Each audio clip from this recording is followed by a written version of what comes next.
Welcome back to another episode of the Hype Coach podcast. I'm your host, Safa Al-Chami, and as always, you know I'm dedicated in helping you find hidden gems within the community. And boy, you guys are in for a rude awakening because I have one of the most best people to help you with your health and fitness goals. Let me give you a little bit of a background story to how I found this gem. When I came across understanding health and fitness and training, I went from a boot camp setting to just going back to the gym and just sticking to what I know. I started watching TikTok tutorials. I started watching things, and I really wanted to just get strong, no longer losing the weight because there was a negative connotation in the boot camp space. I found myself getting injured, and Linda was just the person that I needed. Funny thing is, she helped me before she is my coach now. So yes, Linda personally coaches me. So without further ado, I'm going to introduce you to Linda. Linda, how are you? I'm great. Thank you so much for the opportunity. Hope you're well. You're well. Freaking so excited. Let's be honest here. I'm so excited. I'm so excited. So if you guys do not know Linda, I will tell you exactly where to find her. Her Instagram handle is Linda the Boss Mum, no abbreviations, on TikTok and Instagram.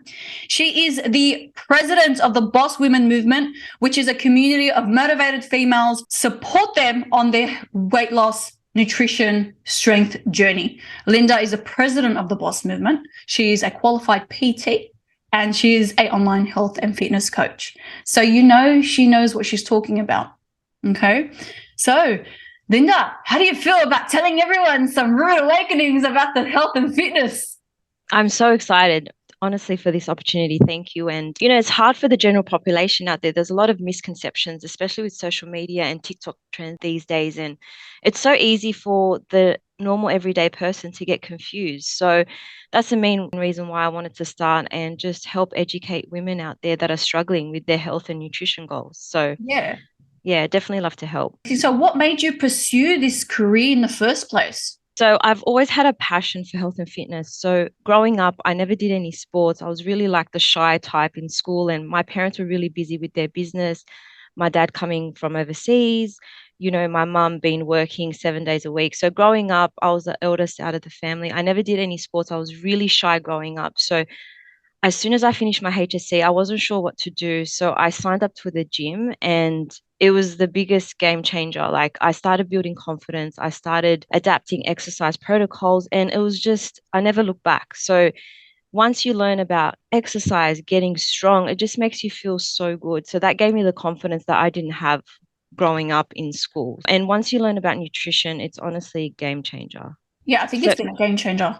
Like in general, people think that, losing weight starts at the gym, doing those high reps and going for go in a boot camp setting. People think that that's what weight loss is. It's so much more than that. It comes down to our health as well. We always get hung up on our body image and how we look. And we live in a society where we compare ourselves to girls on social media, and it's unrealistic. And we have to come back and think about what's important. This actually improves our health, how we feel. Like, it translates to other aspects in life as well. And I think what made me want to get into it is I do have a genuine desire to help people. So I naturally help people without even realizing. So for years, I was helping people for free, like with helping them with nutrition and educating them about calories and, teaching them healthy habits. So I think it comes down to someone's character as well. And I think if you're going to be in the industry, you have to be empathetic and wanting to help people, because,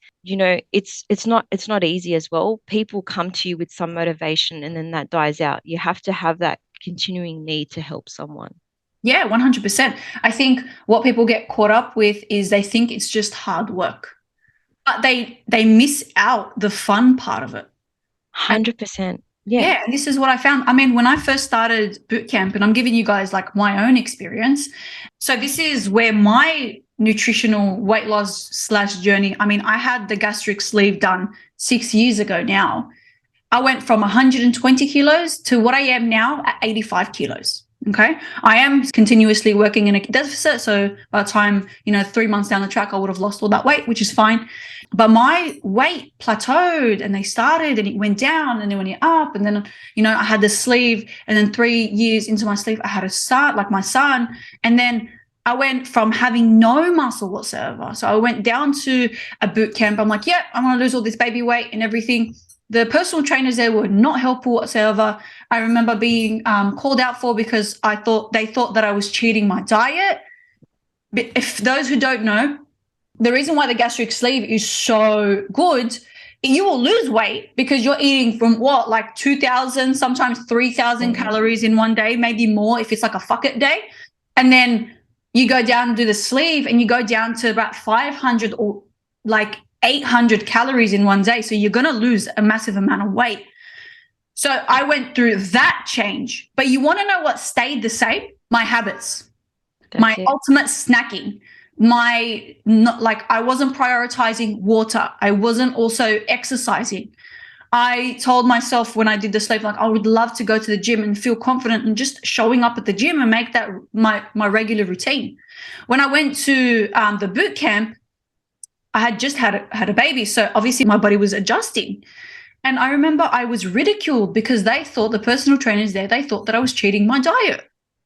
That's horrible. I wasn't allowed to have hot chips. I wasn't allowed to have a donut. I wasn't allowed to have banana bread.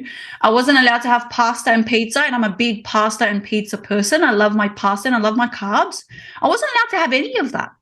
So on the measurements, I was losing weight, but on the scale, it was staying the same. Yeah. And I was injured 3 times during that boot camp because you have a lot of people there. Everyone's doing their own thing. You're a beginner. You've never started a gym before. So yeah, you're going to get injured if you don't pay attention. They aren't able because the classes are so big. Exactly. Okay? Not all, some. Not all boot camps do this, some. Okay. I generally see this a lot in the society, and it gets popular because of how it's marketed, and they provide restricted and rigid measures so you can go get those quick results. So it's all about getting those quick results, which gets clients in for money, but it's really short term. And what the individual doesn't realize is they can possibly put the weight back on, if not more, after that. And they're spending a lot of money on these classes, hoping to get lifelong results, but they have no education on how to apply this for life. So you want to have the tools and the education when it comes to nutrition to eat towards your goals and understand that, and having something you can adhere to that's realistic. You can't realistically adhere to a rigid style dieting for the rest of your life. Like, who wants to live a life like that? You want to have foods that you enjoy, but in a controlled way as well. At the end of the day, obviously healthy and wholesome foods are what is priority. A diet high in fiber and protein. So I like to actually educate someone why our body needs that. And then letting someone know that flexible dieting is a way to help you get to your goals. So if there's something you want to include in, you can make it work. Yeah, so 100%. It's just a flexible approach. It's something that you can adhere to long term. And one of my favorite things about Linda, because like I said, Linda is my personal online health coach. I go to my own gym. She checks in with me weekly. She helps me with my calories. She taught me how to count calories. I had no idea how to count calories. No idea. Like, I remember my friend told me, you got to start counting your calories. Like, I have no idea how to count my calories. No idea. So MyFitnessPal, she taught me how to measure. I got a freaking kitchen scale. My kids are now know to measure.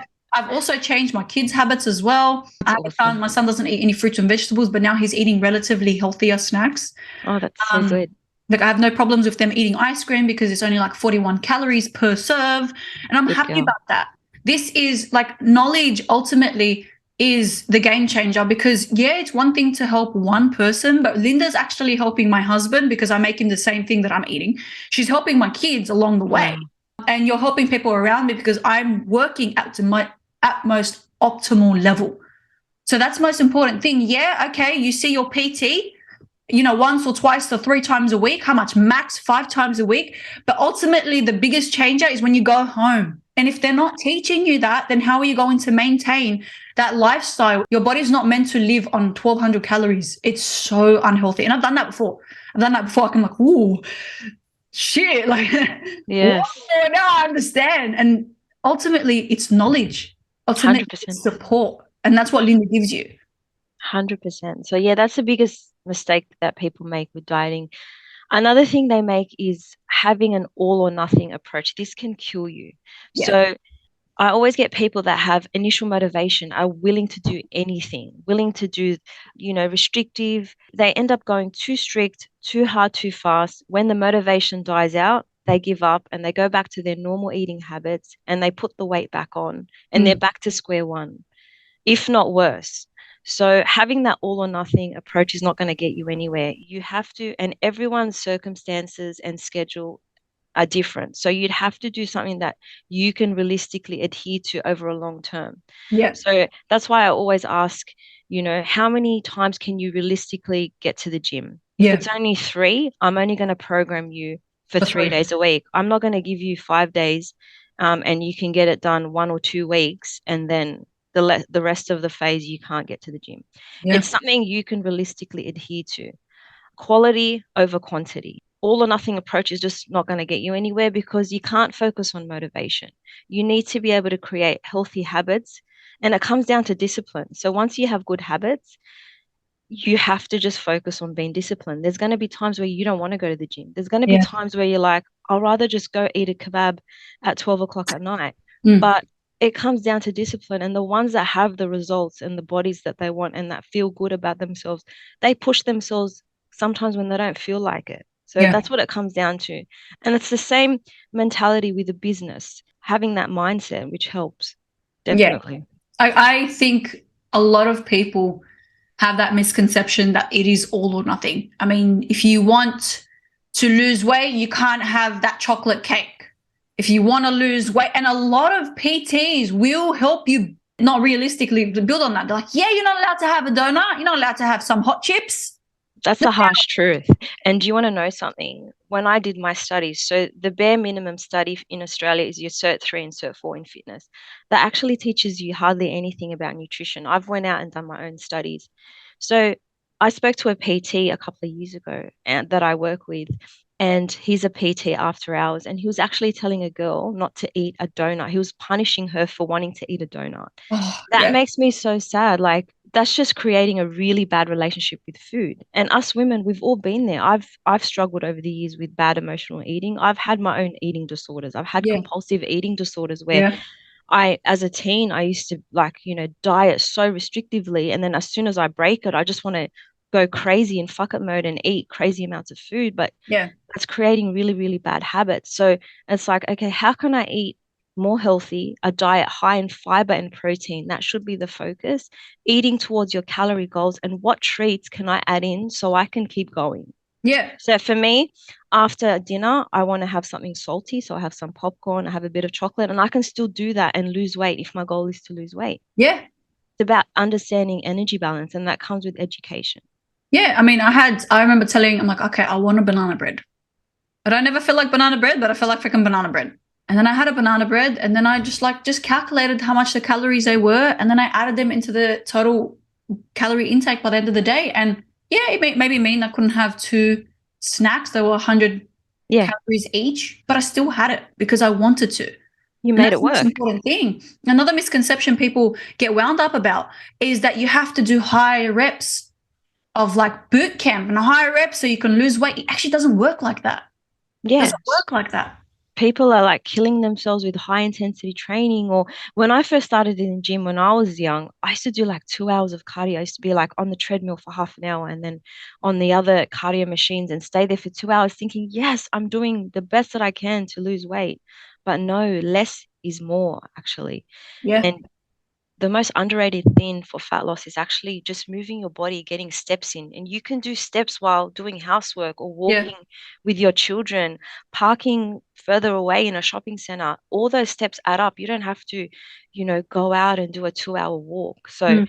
it's little things like that that people don't realize that's what is important, not Yeah. just what you do in the gym. Fit it into your daily schedule. Linda, I only have about 45 minutes, an hour, if lucky, an hour. Very, very lucky if I get an hour. Very lucky. Yeah, busy And lady. she made my program to fit with that. Yeah. That's the way. You need someone that's going to help you get there. And unfortunately, working out for 2 hours isn't ideal for me. I don't sit down and do housework for 1 hour. I don't even have that time. And because for people who are time poor, this is what we have to work with. So ultimately, why do you really think people fail? To be honest, it's hard work. Like they don't trust the process, and they don't give it enough time. So because they're not seeing the results straight away, they're jumping from one thing to another, whether it be a new diet trend that they see on social media, like or a new fad diet or a new influencer exercise program. They're jumping from one thing to the other without educating themselves or using the time that they have to learn about certain things. If you really want to do well at something, whether it be education or anything in life, wouldn't you go out and study it? Yep. That's the same thing you should do with your nutrition and fitness goals. In your spare time, we're all busy. Everyone's busy in this day and age. But if you really want something bad, you'll put in the time to plan, prepare. If you know, on a Sunday, if you dedicate 2 hours and you grocery shop and you work out your meal plan for the week, how much is that going to help you? So people fail because they want a quick fix. Yep. They want something convenient. They want to throw money at the situation and get someone to do the hard work for them. Yeah. But at the end of the day, it does come down to you putting effort. You have to be willing to be consistent, Mm. put effort and trust the process. Yeah. Because Yeah. it's not easy. If it was easy, if there was a quick fix formula, everyone will have their dream bodies. But you have Oh, to be yeah. willing to put in the effort. And that's where people fail. Another thing, It's not a priority for them. That's the no, reality. another thing that I wanted to, this is really important. And for those who are working with nutritional goals and those who work with goals for their own body type, they go and compare themselves to someone on social media. They don't actually realize that they have completely different body composition. 100%. They don't realize that the person that they're following doesn't even have the same body type. Exactly. Someone who is relatively curvy would hold fat somewhere completely different than someone who's been training for 15 years. Exactly. And that's where people go wrong. They, like us women, we can't help it. We compare ourselves to people on social media. And mind you, these influencers have highly edited photos, Yeah. or they've done some sort of cosmetic work. And on top of that, they've trained for years. Okay. They've dieted and put in the hard work. That's why they look that certain way. But that's only a very small percentage of people. And that they probably do that for a living, bikini shots and whatnot, like fitness models like that. Yeah. That's the hardest thing. We shouldn't be comparing ourselves to anyone. Our body mechanics are different. So my bone structure is different to another person. So no matter how hard we train, we're not going to look like a particular body shape. No. And I try to teach people that. So I don't have that hourglass body. I have long legs and more narrow hips. So I'm not going to look like your Kim K, even if I was to, work on, building a booty for years. Like, you can build some muscle, but you have to be realistic at the end of the day. Yeah. So don't strive for someone's body shape. Strive for how can I improve myself? Yeah. And ultimately, don't chase body image. I really try and focus on how do you feel better? Like, let's work to feel confident. Yeah. Let's work to get strong. If you're setting strength goals, that's going to keep you more motivated than focusing on, I want to be a size 8 or I want to be 55 kilos or whatever. 55 kilos on someone could look so different. It's just a number at the end of the day. And girls get so hung up on the scales. It just drives me insane. The girls in my family are relatively very curvy. We have a very narrow upper body. Our waist is cinched naturally. That's just our body structure. And we have wide hips. That's the way it works. And literally, I think for most of my life, I remember my mom crying when she would jump on the scale because the scale would say she'd added weight. And she's like, but I've been training and everything. And I grew up with that. Oh my God, I'm fat. In the early 2000s, I'm talking about from 2006 to 2010, it was really frowned down upon to be curvy. Yeah, back in the day. It's accepted and celebrated. But back then, it was very much, you are fat. That's it. I remember eating an apple a day, and that's it. And then I remember, I had friends that developed, who were also curvy, who developed bulimia because they just didn't know how to count their calories. And then every single time they'd eat, they'd feel horrible about themselves, and they start vomiting.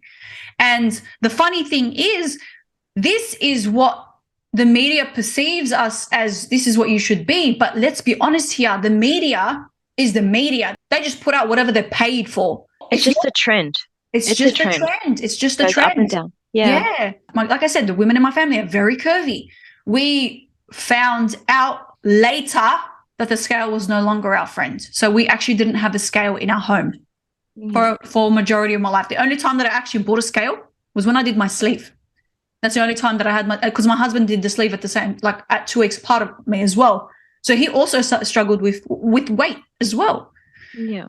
Unhealthy calories, they don't maintain, you're not working to strengthen in everything. But what I fell in love with after I left the boot camp because of my injuries, I fell in love with that burning sensation of the muscles when you do high reps. That's what I fell in love with. I don't like that feeling of when you do cardio and your heart's going to stop. I hate that feeling, but I have no problems with your muscles being stretched and in obviously like in a good way and pushed to their limits. I have no problems with that. So rather than falling in love with the scale, fall in love with yourself first. Fall in love with who you are right now, your body you have right now, because whatever your goal is, your body right now is going to get you to your next body. 100%. You got to love it. You got to nurture it. You got to feed it. You got to, like, just like you're feeding a baby, you have to feed your mind, your body, and your soul. They are all connected. 100%. All of it is connected. You got to nourish your body. You got to take care of it. Your body is an amana in Islam, which means it is your responsibility to take care of it. So rather than falling in love with the results, fall in love with the feeling of accomplishment. I mean, I've never seen an unhappy person walk out of the gym ever. Can I just touch on something as well? Yeah. It was a big eye opener when I did my studies. We had a module on older age adults. So we're talking like adults over 60 years of age. And it's quite concerning that us as the Arab generation, I'm Lebanese myself. I look at my grandparents and I see all the health issues they have because they don't do any physical activity. Yeah. They don't, like, besides a little short walk, which they don't even do anymore, they have diabetes. My grandfather's got some sort of cancer, heart disease. It's all linked. It's really unfortunate because they don't have active lifestyles like the normal Australian family. It's really deteriorating to their health. Yeah. It could have been prevented. They could have prevented those diseases just by doing physical activity and having an active lifestyle, like what they do on the weekend. What do we do on the weekend? Our culture is just so different to, getting out there and just moving your body and being active. So put your body image aside, put the body composition, how you want to look aside. We need to do this to avoid premature death. That's Yeah. the harsh truth. Yeah. We have to do physical activity to improve our health. If we want to live long, healthy lives and teach our children to live healthy lives, we have to incorporate it in our daily lifestyle. And that's just exercise. When it comes to nutrition, we have to eat enough protein. That is so important. And eating enough fiber is going to prevent health diseases as well. Mm. So it's really important to incorporate both. They go hand in hand. So healthy eating.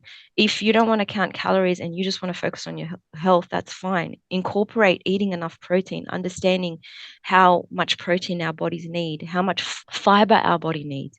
Especially us women, as we get older, our bone density decreases. We're more than likely to get osteoporosis and all of that. And Yep. if we're not eating right, we're only making our bodies worse as we get older. So from a health perspective, while you're young, you don't really care. But this is something we need to do now to avoid those repercussions in the future. So it's very important. Or lift weights, guys. Lift weights. That's how you fix it. You lift weights. Funny story, actually. My daughter had a little argument with one of the girls at her school. And then she's like, I'm going to tell my daughter's salam. She's like, I'm going to tell my mum on you. And then the girl's like, well, what's your mum going to do? She's like, my mum goes to the gym. She can kick your ass. And I was like, it's so cute. what? Yeah. My kids are the same. My kids will at school be like, my mom's so strong. She can hold 120 kilos. Isn't it so? Like, it's just so nice to hear. Yeah. So freaking cute. Oh, that's another misconception, by the way. I can just ramble on for hours, but like people just think lifting weights is going to make you bulky. No. Lifting weights doesn't make you bulky. It's eating too many calories that's going to make you put on weight. Oh my God, yes. That's such a freaking jewel. Hey, lifting weights doesn't make you bulky. You know how hard it is to get muscly? It's really hard for us women. We don't have enough testosterone unless we take steroids. Yeah. Like, it's very hard for us to build muscle. Fat loss is a quicker thing where I can put someone on a diet phase, for 12 weeks. And if they do everything right and track correctly, they can lose fat quickly. But get someone to try and build shape and build muscle. I'm going to be straight up with them. If they want to build muscle, I'm going to tell them it's going to take a long time. Yeah. And that's if you're doing everything right. So it does not make you bulky. And if you want to lose weight. It's not endless amounts of cardio. You'll be I'm sorry, but there's nothing more motivating and makes you feel like you can lift the world when you're freaking deadlifting like 120 kilos. You're like, the best. bitches. Yeah. There's so that's why, like, when I talk about goal setting, you should focus on getting stronger. That's going to motivate you more to keep going. Be like, okay, if I did 100 kilos last month, I'm going to try and do 120. That's going to keep you motivated as opposed to thinking, oh, I got to be this number on the scale. So shifting your mindset and your goals, that's really, really important, in Yeah, my opinion, for that's all sure. about making boss moves. That's how you make boss moves. Hell yeah. Yeah. So, Linda, tell me where everyone can find you on Instagram and TikTok, and tell me any last words that you want to leave the viewers and the listeners with. Okay, so I have Instagram, Linda the Boss Mom. It's just my, it's been my personal account for a couple of years, nothing fancy. And I'm newly on TikTok, so I don't have many on TikTok. So that's where you can find me. And just honestly, be kind to yourself. If you do want to get results, you do have to put in the hard work, but you need to be educated and have a support network there. Life is too short not to feel confident in yourself. Yeah. So choose your priorities wisely. One thing that I learned over the years is my priorities. I used to hang around with people that were toxic. I used to exhaust my energy on toxic. What do I get out of it? If I'm going to spend time on something, what value can it add to my life? Whether it be friendships or working on yourself. Life is too short. Make the most of your time. Look after yourself so you can feel good. Yeah, look after yourself so you can look after everyone around you, but you come first at the tippity top of your priority list, my friend. Thank you 100%. so much, Linda. That was absolutely amazing. Guys, you already Thank you. know where to find Linda. She's absolutely amazing. She is, I couldn't have said anything better myself. This is actually so fun. And I look forward to hearing you guys on the next episode. Have a great day and